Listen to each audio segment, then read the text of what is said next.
Mature content. Listener discretion is advised.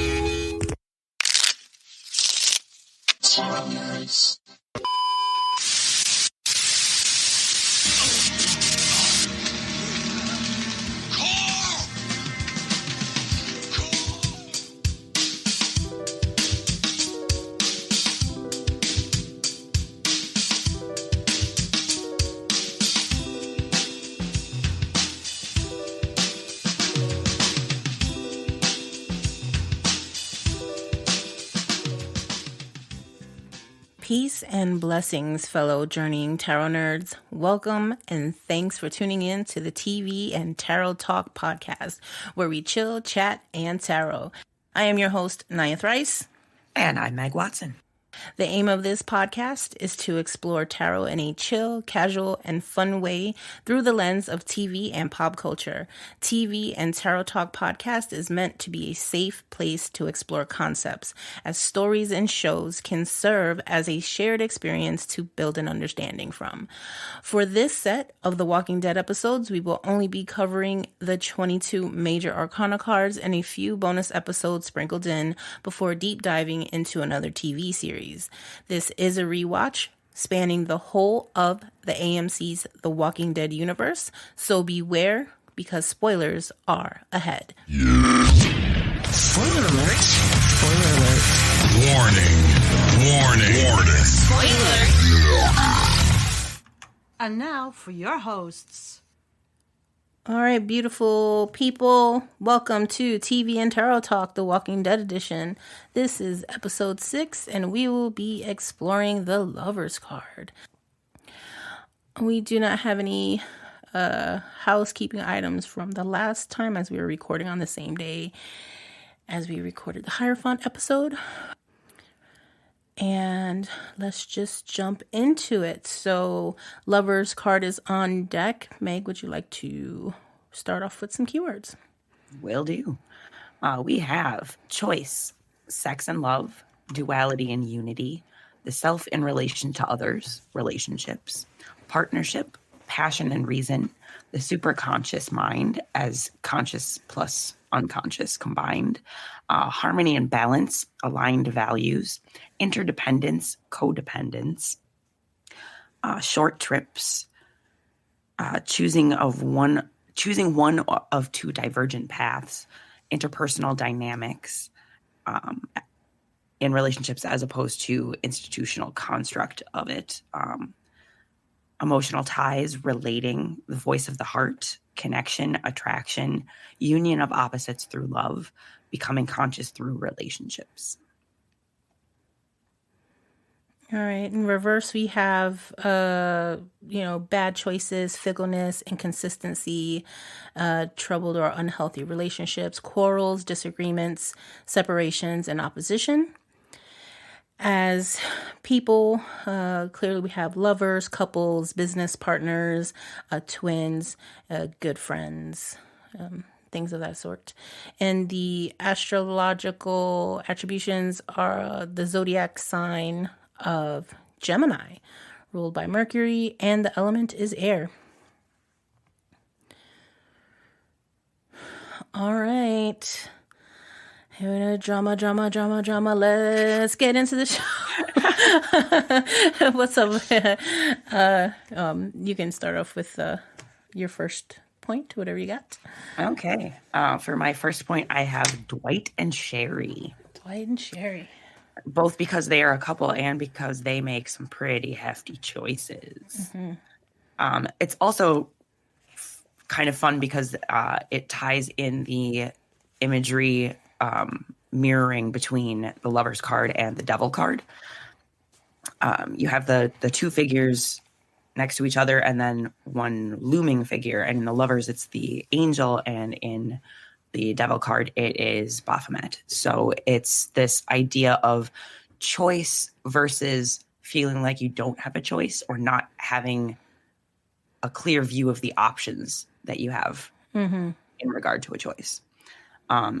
In season 7, episode 3, at about 25 minutes, Dwight is talking to Sherry about having a choice versus not having a choice. Or no, I'm sorry, it's the guy that's on the road when he goes after the guy that is trying to run away from the sanctuary. Yeah. And that guy is saying, you know, see, that's what he tells us, that we have no choice, but everything has to be his way. And that's not really how it, like, we do have a choice. There's a lot more of us than him. And Dwight gets it, but he's also like, look, man, I'm in a corner. Like, he's got my wife. Yeah. So it's that idea of thinking that you don't have options, but really just not seeing all of them and how that affects your choice. And Sherry agreeing to, or even offering to marry Negan in exchange for saving Dwight's life. Like, these are heavy, heavy choices. And they're made out of love. Like, she offers to marry Negan to save the person she really cares about. Right. And he agrees to become a lieutenant for Negan to save his wife and to be able to stay in the community where she is, to be near her. Right. Yeah. Sherry and Dwight. Oh. Those two. I feel so bad for him. Yeah. No, because Sherry even saves, like, Daryl. Right? She helps him escape, which has nothing to do with the relationship between her and Dwight. But it also does, because they make the choice to take his crossbow and his motorcycle and go back. Oh, yeah, that's true. And he's giving them another option, and they're like, no, we're good. Yeah.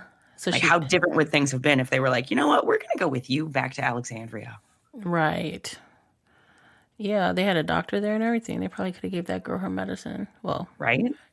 Or at least done something. The Lovers card.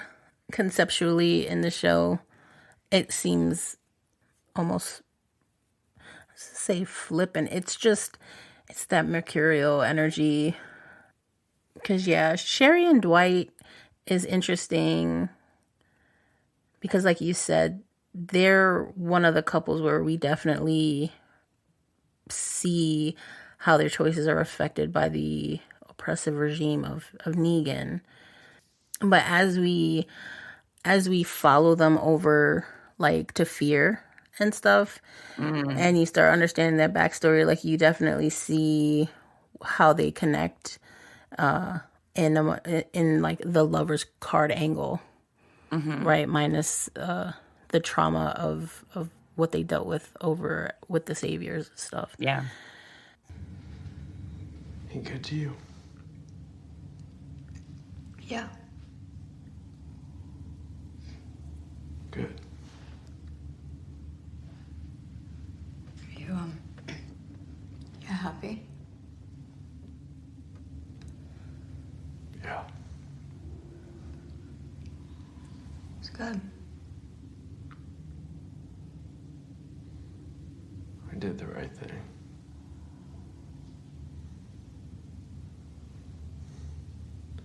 It's a hell of a lot better than being dead. Yeah. You know, if you were to compare Glenn and Maggie with Dwight and Sherry, because remember, there was a point where after the prison, everybody was separated and Maggie and Glenn finally found each other. But what if they got intercepted on the way to Terminus by the Saviors? Would they have made similar decisions that Dwight and Sherry made for each other? I almost think that they would, you know? At least to start. Well, right. Not that because clearly Sherry and Dwight don't want to stay there any longer than they have to either. But also Maggie is not one to bend the knee. Yeah. Like, if she doesn't respect you, that's nope.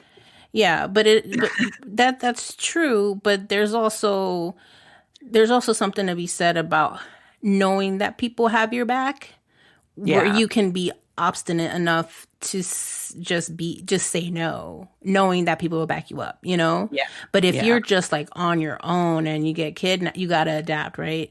You have to kind of, okay, I'm going to go along with this and just survey the area and kind of see what's going on. Make the choices that's going to keep me alive and then get out when I can. You know, that kind of thing. I don't know. I mean, I'm just trying to put it in perspective because we come to Dwight and Sherry well into the show, well after you can clearly see that they have a bond, but we really don't have any idea about their backstory.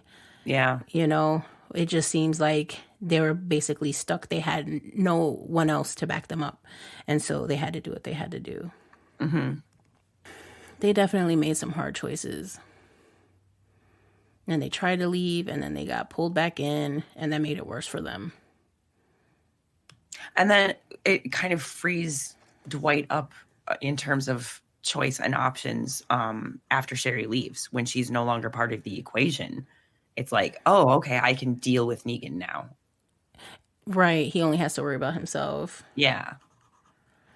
That's true. I forgot that Sherry gets out somehow by herself. Yeah, she helps Daryl escape. And then she leaves after that, right? Yeah, to kind of cover up her escape. Right. And Sherry hooked it up. Yeah. She went out on. I'm glad that they brought those She characters. regretted her choices with Daryl. She was like, I should not have done that. We should have gone with you. Oh, I'm yeah. trying to make up for it. Right. Because that put a salty taste in Daryl's mouth about the Saviors as well. Oh, yeah. Because of how Sherry and Dwight handled that situation at first. And you feel like Daryl kind of understands where Dwight is coming from, but not, like, he doesn't have the backstory. But he knows that given how Sherry is interacting with him, that they're in a rough position. That this was, Yeah. they made a poor choice, and now they're dealing with the consequences of it. Right. Yeah, Daryl's really observant in that way, too. And recognizes that him and Dwight are kind of in a similar position. I love that they communicate through arrows. Yeah. And that's, teamwork as well. Yeah. But they're similar people. And I think that's part of the rub. Part of what starts them off like, I'm not sure about you. Yeah. Yeah, because they kind of have like an unspoken like partnership and exchanging information. But yeah, because just on the lover's card, there's in Marseille style decks, there's usually like a Cupid with the arrows on there, which is why I brought up the information and the arrows between Dwight and Daryl. I don't think I have anything else to add about Sherry and Dwight. Yeah. Of course, the most infamous love triangle is the one between Rick, Shane, and Lori. Oh, yeah. And that one, has more of a where Lori has been the one making the choice, the figure on like a TDM card making a choice between her husband and her lover, I guess. And the fact that Rick and Shane are literal work partners. Yeah. Like you're making a choice between people who have a tight bond of their own. They've known each other since like high school. Yeah, and they were both cops, so they were and partners in that. And it's such a interesting dynamic because you watch the show. I just remember not knowing nothing about nothing, and I'm watching the show, and I'm like, okay, oh God, Lori and Shane are sleeping together.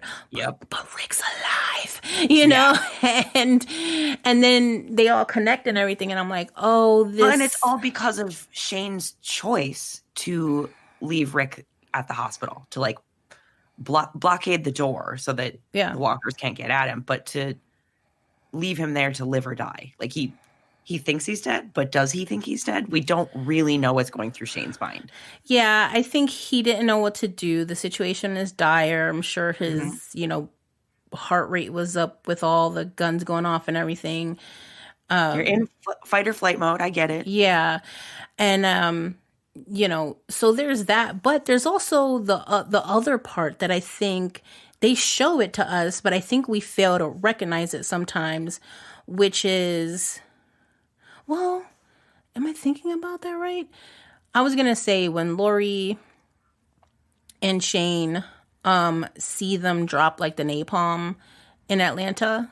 But Rick's not in a hospital in Atlanta. He's in a hospital. Yeah, he's in their little hometown. In their hometown. Okay. So then that doesn't count. Never mind. I was going to try to use it as a point for, but it's a point against. Well, I mean, when she finds out that Rick is alive, she's super pissed at Shane. She's like, you told me he was dead. Yeah. Because now they're in a precarious situation. Yeah. And I didn't realize there was a choice to be made until it was like, oh, shit, I have other options. I do have a gripe with Lori, though, about this. You've been married with Rick for, I don't know, let's just call it 20 years. I don't know, whatever. Since they got married young. So whatever, 15 years, whatever, doesn't matter. Yeah. Doesn't matter. In the context of the show, I am pretty sure that only like 6 months has passed. If that. I feel like it's been like a month. Yeah, but let's just say even if it's 6 months. Mm-hmm. Really? Like Yeah, you just I'm going to have to agree. like that's just I realize it's the end of the world and everything, but come on. I feel like I would be too grief-stricken across the board, especially because of my husband being dead. Yeah. I would not even be thinking about sex at all. Oh, especially considering, like, what are you going to do when you get pregnant? Like, yeah. The world has gone to shit. So she's so mad at Shane because she said, oh, but you told me my husband was dead. But he hasn't even been dead 6 months yet, and you're already sleeping with the guy. I understand he's protecting you and your kid, but... Wait, that was a choice you made. Yeah, it was a choice she made. So she's just as guilty. She cannot just blame him. Oh, absolutely not. And I think that's why Rick is so upset. When, like, he intellectually understands, okay, you were in this weird position, but he's also like, we were married. What the fuck? Yeah, it's only been X amount of time. Yeah. Because, I mean, let's say it had been at least a year or two, and then he pops back up, then I feel... Understandable. I feel like then maybe so much more has changed and shifted and everything that, okay, fair enough, right? But, like, we have Michonne, who has Rick's child, his actual child, not Shane's child. Yeah. And this kid is now, like, 5, and she's still like, nope, I'm good. I'm not trying to date anybody. Yeah, I think Michonne's circumstance is different, though, because she has a whole community to run and that she's a part of, and she has support and everything else where... And she can take care of herself. Yeah, like, Lori needs somebody to protect her. Yeah.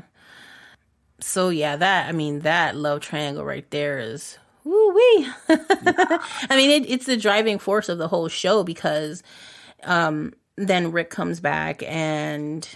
Shane is like, he's happy. It already starts off with the most complex of feelings, right? Like between those three characters, you're just like, oh, snap.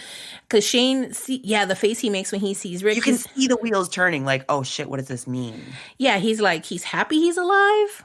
Yeah, it's his best friend, but it's also his rival for Lori. But then I've been sleeping with your wife because we thought you were dead, but you're not dead anymore. Oh my God. What do I do? And then she turns out pregnant. Mm-hmm. She knows that is Shane's kid. And she tells him, listen, I got okay.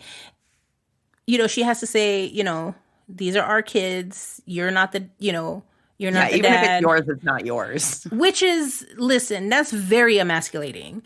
Yeah. And in that world, and in that situation, I felt like she should put on her big girl panties and just own up to what it was. Yeah. You know what I mean? Like, this is the world now. And I made a jacked up decision, but you guys need to, like, be grown-ups about this too. I mean, that's just how, because then what she does is she starts egging on Rick about Shane being possessive and being weird. But of course he's going to be weird. That's his kid. Yeah. You know, so when Shane kind of trips out, is it really his fault? He does have some entitlement too, though, because he's very much like, I took care of your wife and your kid, and now they're mine. Yeah, I don't like how Lori handled that situation. She could have handled it better, because she was like telling, saying things to Shane like in private, and then he say, being a little bit possessive or whatever, and then she goes and tells Rick he's dangerous. She's all up in his ear. He's dangerous. We're not safe. And then she's egging them both against each other in this opposition. Mm-hmm. And then, Rick does, and then it all plays out how it plays out. And then she wants to be mad at Rick about it. Yeah. Like, she didn't have, she wasn't in there stirring the pot up enough. Yeah. And I'm not justifying every action that Shane made, but I just feel like when it comes to... Oh, Rick was the only grown-up in that situation. Yeah. Trying to, at least wanting to take ownership of, like, his kid or whatever. He should have been able to do so, and I think that might have given him a different kind of purpose had that been allowed and just dealt with in accordance to, listen, this is what it was. And then Rick feels bad, and he got to take care of Shane and Lori's kid. Mm-hmm. Little Judith. Little ass kicker. Yeah, that is such a intense dynamic right off the beginning. Oh, yeah. Of the show, and it gets crazy.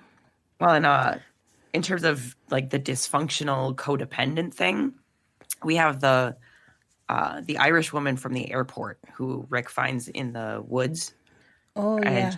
And she's like, can you help me get this boar to my husband? We haven't eaten in days. He's dying. Like, he's not doing well. We need help. And as they're walking, and she's saying, like, I can't be without him. Like, he's taking care of everything. I don't know what I would do or what I would be without him. Yeah. And then it turns out that it's a severed walker head.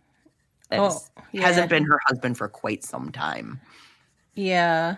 And she asks Rick, she says she kills herself. She stabs herself in the stomach and asks Rick not to take her down, to let her turn so that she can be with her husband. And he does.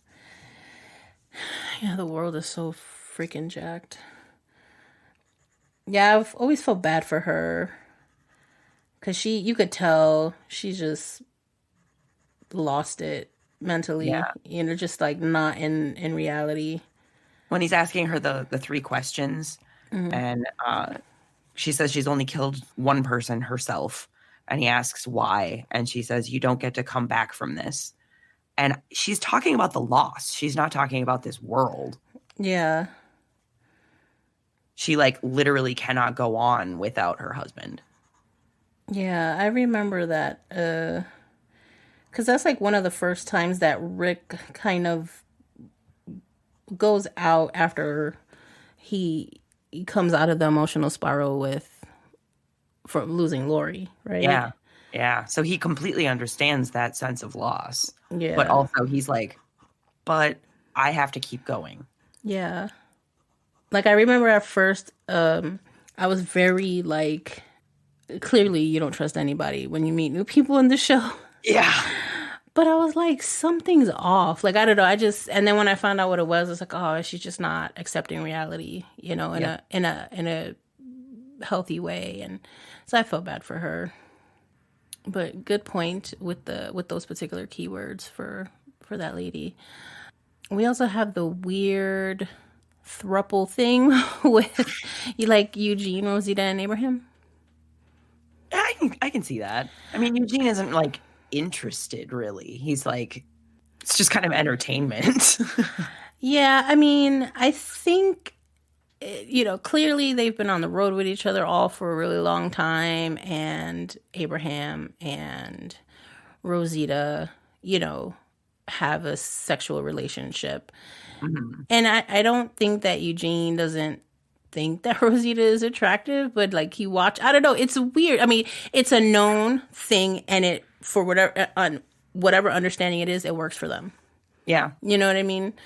Because at the end of it all, like, Eugene and Rosita become best friends after she forgives him for after he confesses his sins, if you will. She then understands him, and, they have a genuine love for each other. And I still think that she pushes him with some very tough love. Yes, she does. Which he needs at that point. And I think it's cool because she also pushes him to, like, go after, what's her name from the Commonwealth? Oh, Stephanie? Yeah. Yeah, she pushes him like, hey, if you think you love this girl, like, go after what you want. You can't keep being a coward, et cetera, et cetera. So it's Eugene's journey to find love that actually introduces Commonwealth into the fold, which turns out to be both better and worse for the groups, because they were starving and stuff. But yeah, I think the Rosita Abraham Eugene thing is interesting for a while, because you're just not sure what's going. But they bicker, you know what I mean? Like, they're bickering about, why are we stopping in the middle of the train tracks? Yeah. And Abraham's like, you don't stop driving. He's the navigator. He told me to stop. And they're all like bickering with each other. It's hysterical. Well, and then we have Abraham, Rosita, and Sasha. Yes. Which gets very interesting. Abraham is breaking up with Rosita. Oh, my God. Yeah. You got to put that clip in there because, Yeah. Packing your stilettos? I'll only be gone a night. I'm going. I am too, but tomorrow. I'm leaving.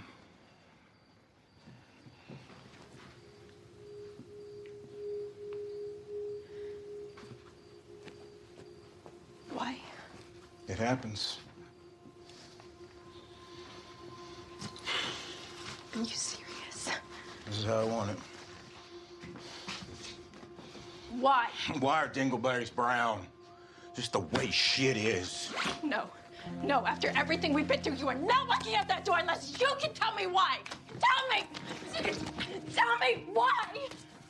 When I first met you, I thought you were the last woman on Earth. You're not.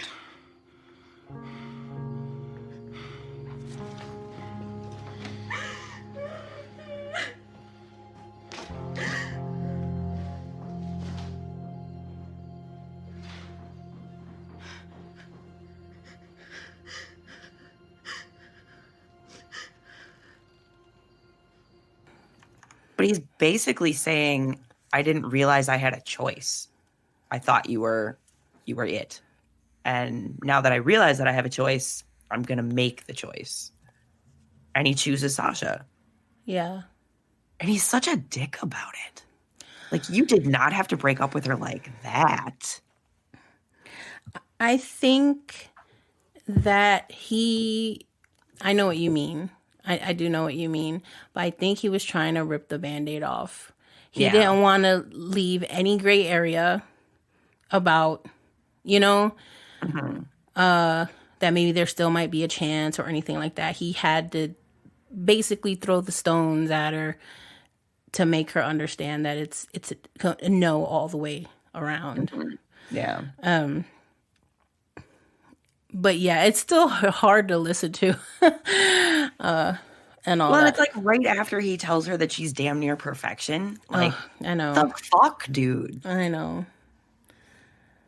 I think Abraham. But yeah, he had to do it right afterwards like that, though. That's so wrong. That is wrong. But he couldn't have done it in a gentle way. He had to do it that way. He had to, and I think the other thing about it too is Sasha was like, if you're really trying to be with me, you need to handle your business. So she didn't step on anybody's toes or anything either, and made him handle it like an adult. Yep. You know what I'm saying? And she feels bad for Rosita. Like, Yeah. she realizes that this is not fair, and I'm sorry. Yeah, of course. Yeah, she's not like, being like, haha, or whatever. Like, she genuinely feels for her. Yeah. Yeah. Well, and when Abraham is with Rosita, it's very much in the moment relationship. They're not thinking about the future beyond, getting to Washington, and then it's up in the air once they realize Washington isn't really a thing. Right. Whereas with Sasha, season 6, episode 16, at about 22 minutes, he's talking about having a baby with her. And it's like, now that you've made this choice, you're able to see a path ahead. I'm sorry. Kind of going into the chariot from the lovers. Once you've made that choice, you can pick a direction.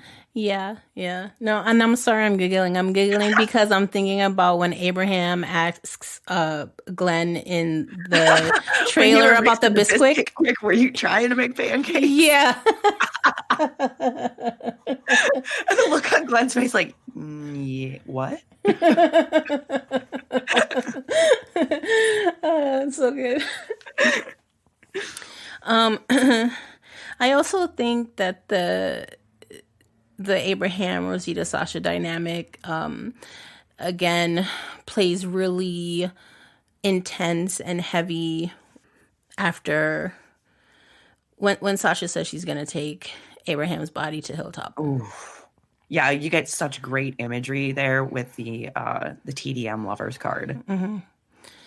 Yeah, and then they just have that, there's like an emotional heaviness, there's an understanding and a respect there all at once. Mm-hmm. And that's really when Rosita lets go of Abraham. Well, I mean, she ain't got a choice at that point. Yeah, but I mean, when Sasha says, I'm going to take him, and she just says, okay. Yeah, I think, too, the way that Sasha says it, it's a statement. It's not a question, yeah. It's a statement, but there is a little bit of a question in it, right? Like, again, I'm not trying to step on your toes. You've been on the road with this man, right? But we know where we all were. So she just wanted to know. It's the statement with the question inflection. And then Rosita just gives the nod, like, okay, Like it's like I'm gonna do this regardless, but I'd like your blessing. Yeah. Like, again, that respect piece. Because I almost even feel like if Rosita said maybe we should take him to Alexandria, that Sasha might have agreed with that as well.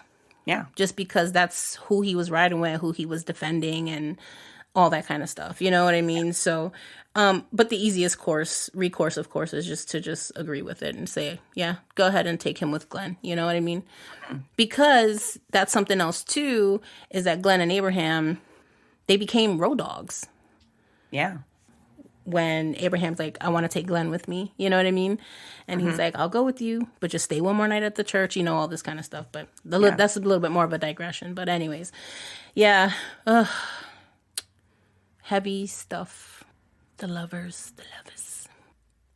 So we also have that platonic and raw, naked love that is Daryl and Carol. Yeah, the twins. It's just... that's yes. family. Yes, it's just genuine and raw, and they work so good together. There's unspoken... They really see each other. Yeah. And fully accept each other. Yeah, they can anticipate each other's moves when they're on missions and stuff. Like, they just kind of know that they have each other's back, and they can intuit, how the next person is going to be moving in that situation. Is trying to get Daryl to attack the Savior Caravan by framing Carol. Oh, yeah. And, like, sending those people there. And Daryl is like, if she gets a cold, if she gets struck by lightning, I will find you and I will fucking kill you. Yeah. He was like, what is her name? Yeah. He was not even taking that chance. Not going to happen. Not even taking that chance. And every time that they get separated and then come back together, they have just the warmest hug, and the way they look at each other. You're just like, they're back together. Yeah. Every time. I mean, I don't even know what else to say other than it's just a joy to watch them on screen together. Yeah. And see how their characters come and go and ebb and flow and work together. And grow together. Yeah, definitely. And I think that's a big part of the Lover's Card too, is that it's growing together. It's deep partnership, not going it alone, having somebody have your back. Yeah, and they know each other's more deeper, intimate background details than other characters necessarily know. Yeah. I feel like we might have discussed this a little bit before, and I think that's what makes it so nice to watch, Next lovers pair. Aaron and Eric. Yes. I love those two. Eric's death was hard. Like, I did not remember how intense it was. Yeah. That he's saying, he's telling Aaron, you need to leave. You need to go help everybody else get out of here. And Aaron does not want to leave him. He's like, I know the condition that he's in, and he's not going to make it.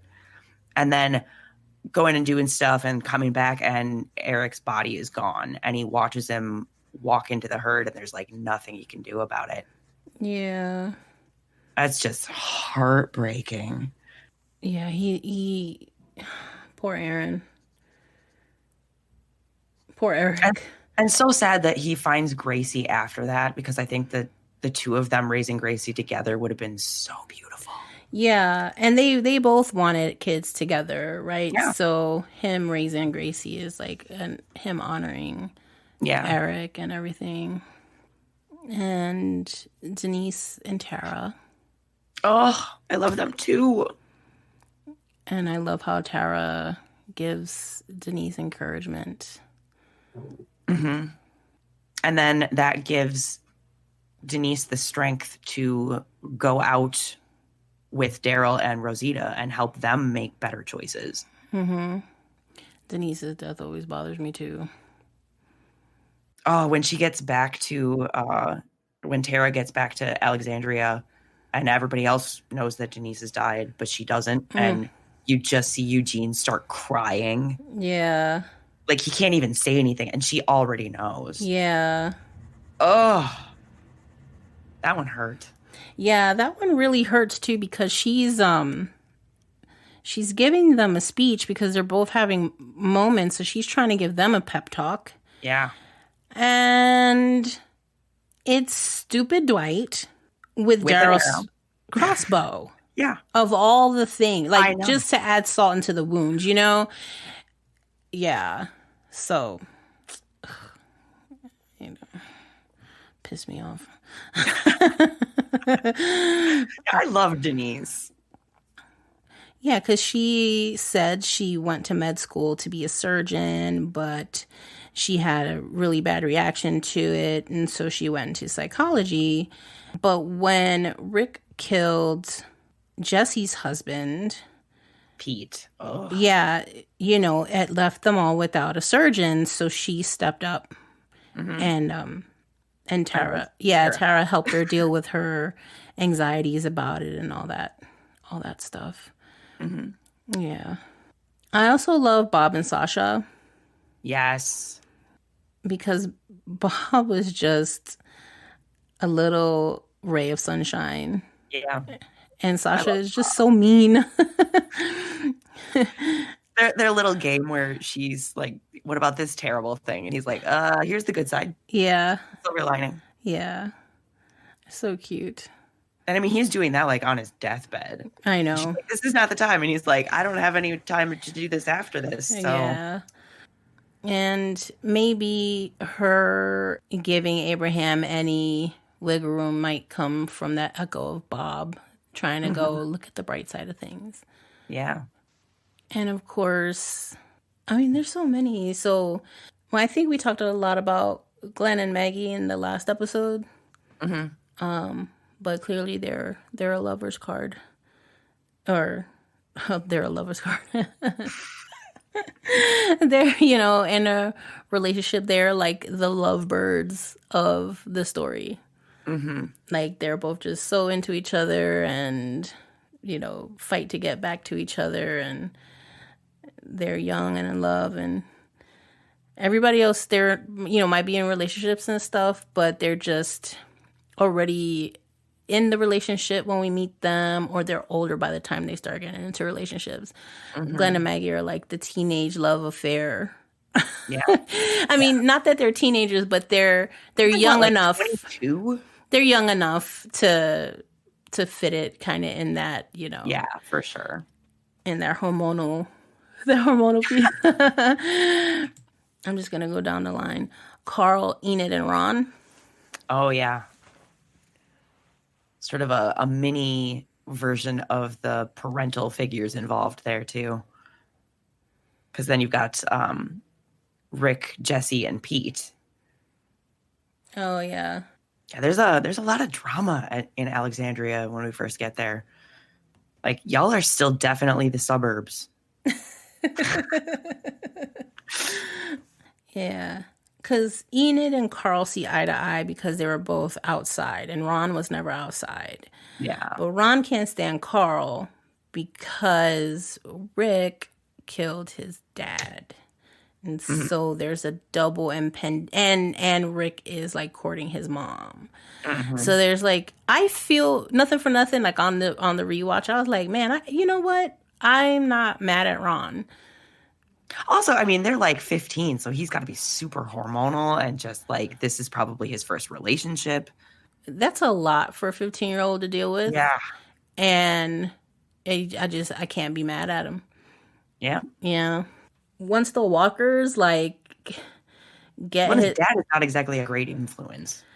No, that's true and fair, but there is also that part where Rick is trying to tell him what to do, and it's like, you cannot tell me what to do. Well, and that's what Jessie says. She's like, if it's coming from you, he will not hear it. Yeah. And Rick just couldn't see that for a minute. He's like, but I'm right. Like, that's great, but that doesn't mean that he's going to hear you. Yeah, no, I just try to put myself in Ron's shoes, and I would be like, yeah, no, you're the guy who killed my dad. Yeah. Even if my dad was an asshole. Yeah. Point blank, period. Like, just, yeah. So I that poor kid, he just had a lot going on.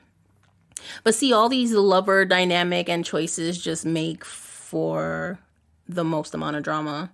Well, because the show is really about people. It's not about the walkers. It's about what happens to the people who survive.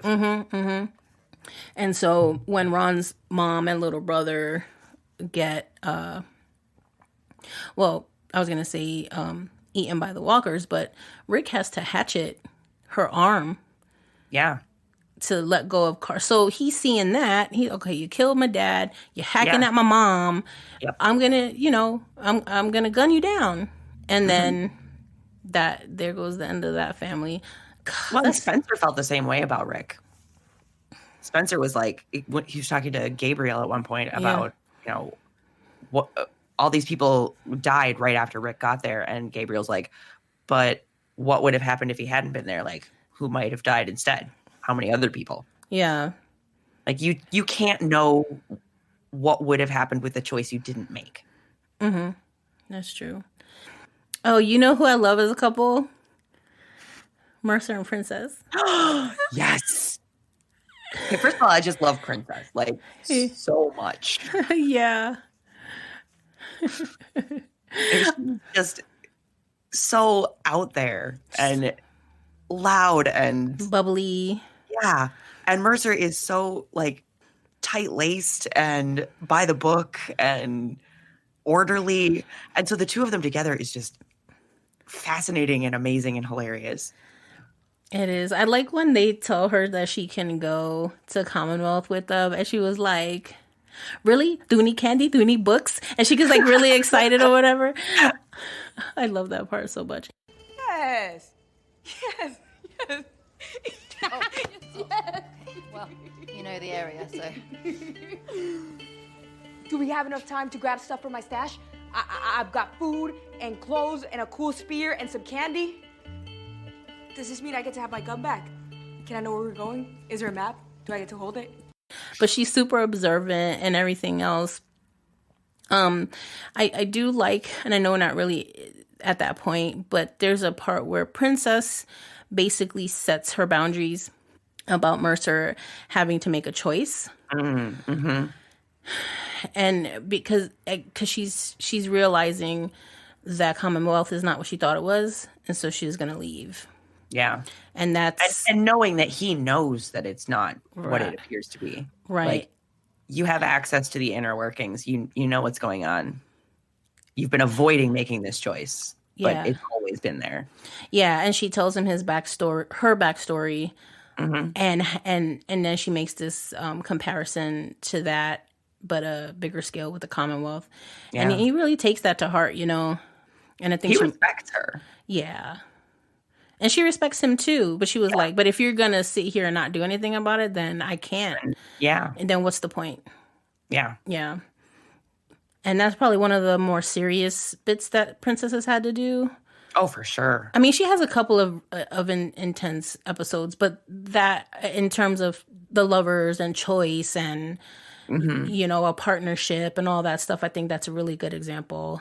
Yeah, like you can love somebody, but if you can't respect them, how are you going to be able to be together? And that's kind of what she's telling him. Like, I can't respect you if you're not going to make this choice.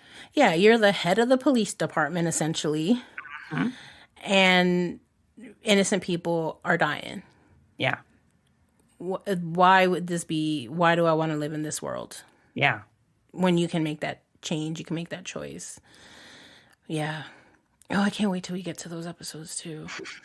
But yeah, I love Princess and Mercer. They're so good. Man, there's a lot of relationships. I feel like we can go on and on and on and on. Yeah. We talked about Rick and Michonne, right? Yeah. At least a little bit. Yeah. I think the two of them, I guess in a quick synopsis kind of thing, they ebb and flow a lot about the choices that they make. And it's not just the choices that they make with each other in a relationship, but they always think about the group as well. Yeah. You know? It's also, we've talked about Rick as emperor and Michonne as empress. Yeah. And then you have the lover's card as the alchemical joining of the emperor and empress. Yeah. And they both are aware that their choices really affect the whole group. Yeah. When they find the fairgrounds or the school carnival and they're talking about, she's like, well, somebody's going to have to be in charge of all of this coming together of the communities. Like, why should it be you? And he's like, no, it should be us. Right. Which they both at different points in time do that. Right. Yeah. When Rick is freaking out and she has to like hit him in the back of the head. Yeah. And then they have that conversation and he said, you know, I thought you were maybe, you know, judge me or something. And she's like, well, you know, it needs to be us. Yeah. Making the choice. Keep the gun if you feel like you need to keep the gun. But, you know, just keep me informed, man. What the hell? Be the chili and mac and cheese together. Yeah. Chili mac. Yum. That's good. Ezekiel and Carol. Yeah. That's another one that they really understand each other. Like, she's the person that he is most real with. Yeah. You know, he has this like grandiose way of talking to everybody else. And then when he's being real with Carol, it's like, here, listen up. Yeah. Here's the man behind the mask. Yeah. I think there's a little montage of him talking about that at one point. The face that he wears as the governor. I think it's after Shiva dies and after they get ambushed. Yeah. I think there's a I I just got to Shiva's death and Yeah. Dude, he sells that CGI tiger. Yeah, he does. Kari Payton is fucking talented. Yeah, because You absolutely believe he has a deep emotional bond. Yeah, because nothing for nothing that it's not the best CGI tiger, but we'll suspend our disbelief. It's all good. For that acting, fuck yeah, I will. He does he does a really good job. But yeah, Carol sees past the facade, and he sees past her facade too. Yeah. When she's like, "Okay, Your Majesty." He's like, "Oh, he's bemused like from the get go." Yeah. He's like, "She's not buying it." Negan and Lucille. Yeah. I remember I was very emotionally charged when they did like the Here's Negan episode. Mm-hmm. And I was like, I do not want to watch this. Problem is that I absolutely love JDM. Yep. And I absolutely despise Negan, especially, but the first time through. But it was very cool to see Negan's and Lucille's relationship and where he started from and how he kind of got to where he got to. Mm-hmm. In so many words. But it was his choices to get her medicine and all this stuff that ultimately she was going to pass anyways. Yeah. He just did not take her passing very well. Yeah. And then he realized how people were out in the world, and he had to put, again, somebody else putting on a mask to navigate the world. Yeah. And then kind of getting lost in that mask, like identifying with it instead of using it. Right. Almost like a identity convergence. Yeah, like when you don't have your partner to reflect back to you who you are. Yeah. You lose yourself. Yes. Yeah. That's a perfect way of describing that. Because Maggie goes through that as well. Mm-hmm. She leaves, she's gone, she's back. She's just acting how she's acting. And there's nobody to reflect that information back to her in an honest enough way that she'll reflect on it. Mm-hmm. And when Negan tries to do so, of course, it's the same thing like Ron with Rick. If it's coming from you, she's not going to hear it. Yeah. But nobody else wanted to tell her that either. Daryl's like, just let her be, man. Like, Daryl, even though Daryl can see that she maybe does need a little bit of somebody to check her, he doesn't do it. Yeah, I feel like he doesn't think that it's his place. And that's possible. That's possible. But yeah. I mean, whose place is it, Yeah. But it just boils down to like what you said. When somebody knows you enough and you lose your partner and you don't have anybody to reflect that back to you, it's just you get lost in whether it's the ego or the persona or the mask that you put on to navigate minus that person and to navigate that world. Yeah, it's just like what do you use to fill that space? And Maggie uses Hilltop. She uses taking care of other people. And Negan literally names his baseball bat after his dead wife. Yeah. He is not doing okay. No. Once you recognize that that's what happened, that's when you know that's where he lost it. Oh, yeah. We need some mental health facilities in the Walking Dead universe. Yeah, death and grief is not a light thing. And I wish that, I don't know, like here in the States at least, things are available, but they want to just charge everybody for everything all the time. And it's like, grief is hard. And these people are going through it every 5 minutes. In spades. Yeah.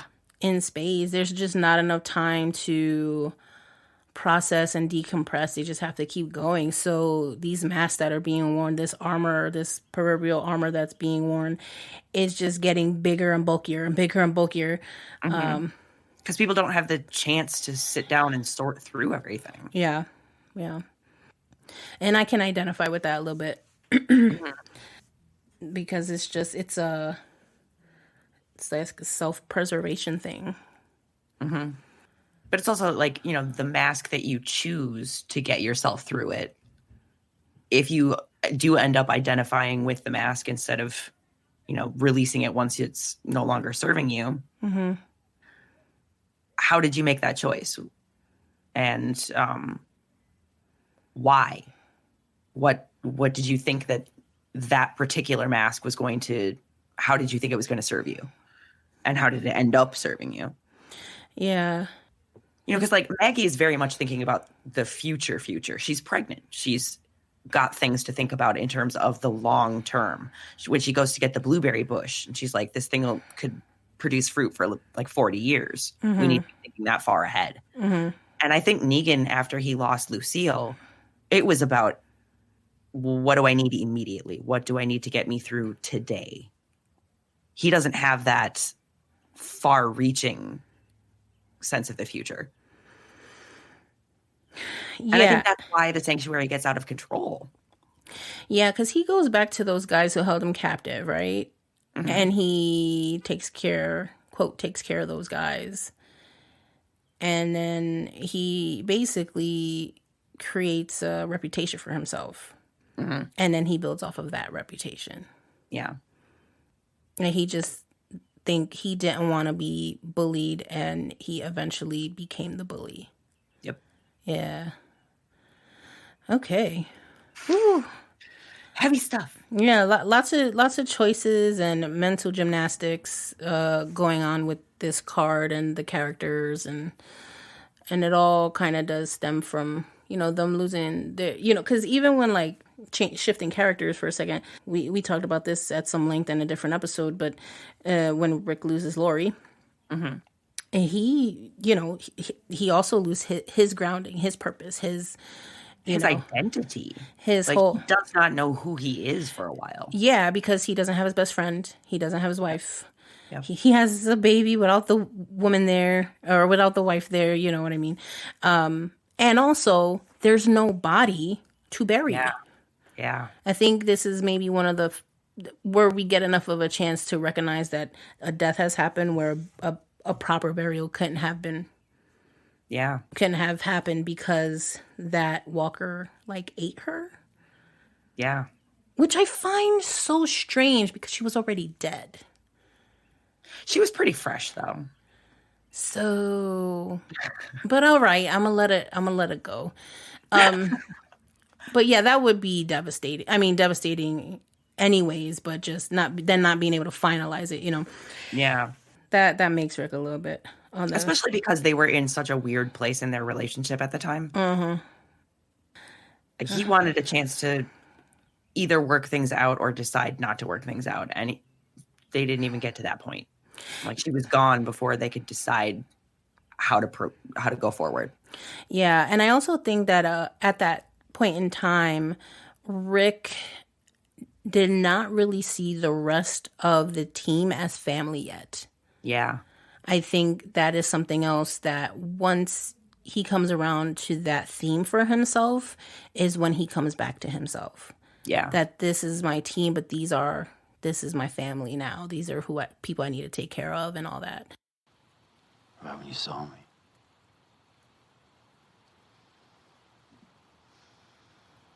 I didn't know what they could do.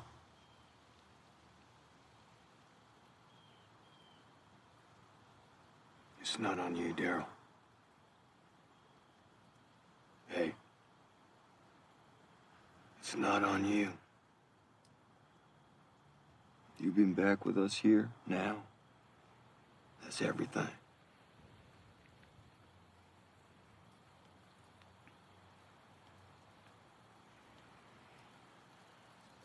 You're my brother.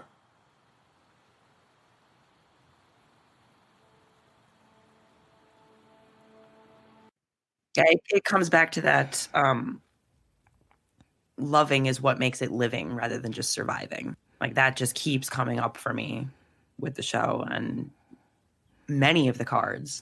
Yeah, I mean, it's especially good for the Lovers card too, because I mean, really every character has different dynamic. There's different scenes between different characters, and watching their dynamic one-on-one is what makes the show very interesting. And so when you look at like the Rider-Waite Lover's card, it's just two figures and the angel.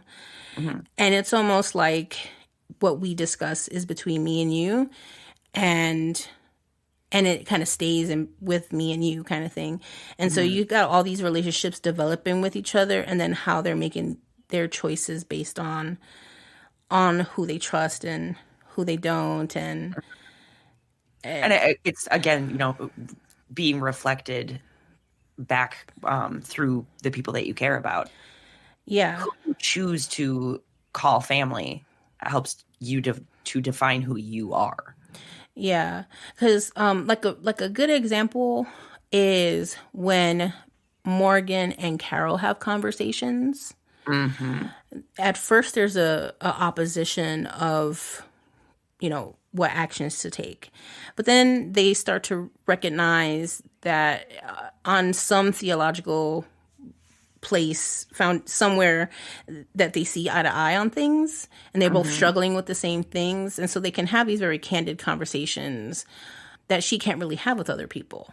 Yeah, like when she tells him, when people come here, don't tell them that I'm here, like tell them that I left. Yeah. And he agrees to that. Yeah. But then he also says, you're the one who has to talk to Daryl. Like, he found you on his own. If you want to know things, if you have things to say, you need to have a conversation with him. Right. And then, of course, Daryl and Carol can talk about certain things and get that like you're talking about that reflection, that, that partnership of somebody to bounce that information. Somebody who you feel really seen by. Especially sometimes in a particular way.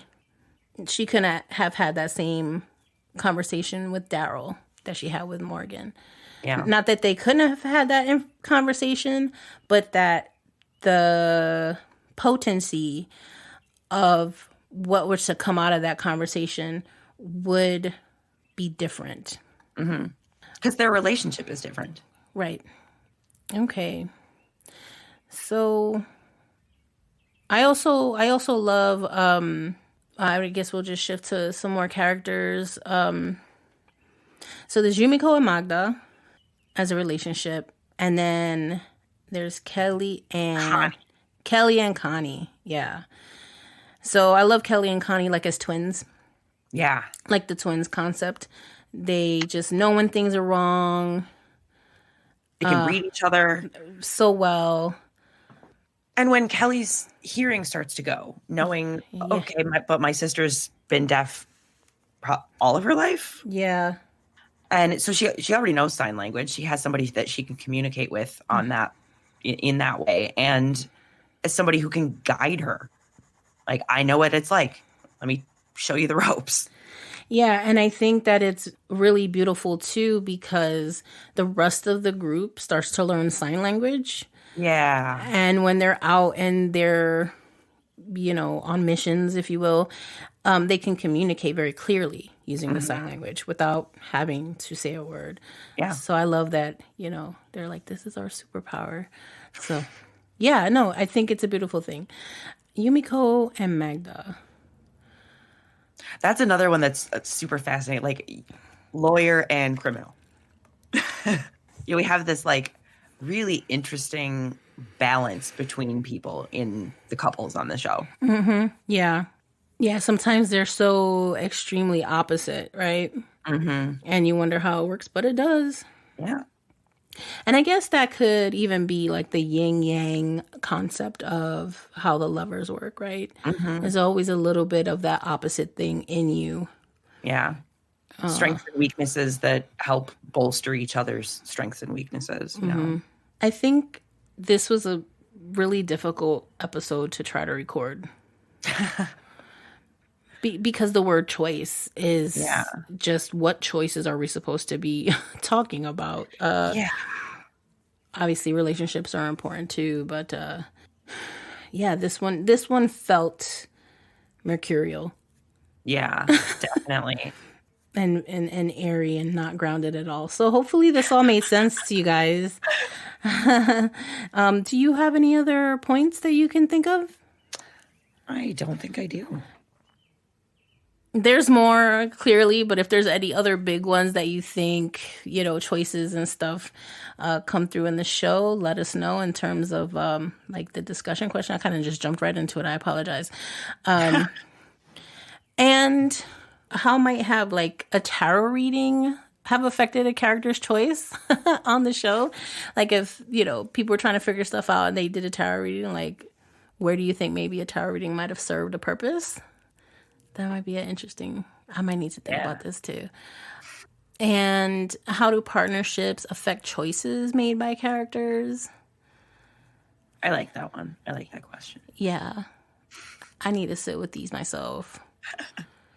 And then, of course, if there's any other insights that you think we may have missed or points, let us know. You can send us an email at podcasttarotnerds@gmail.com. To reply, there should be a Facebook post as well, just to discuss these concepts a little bit.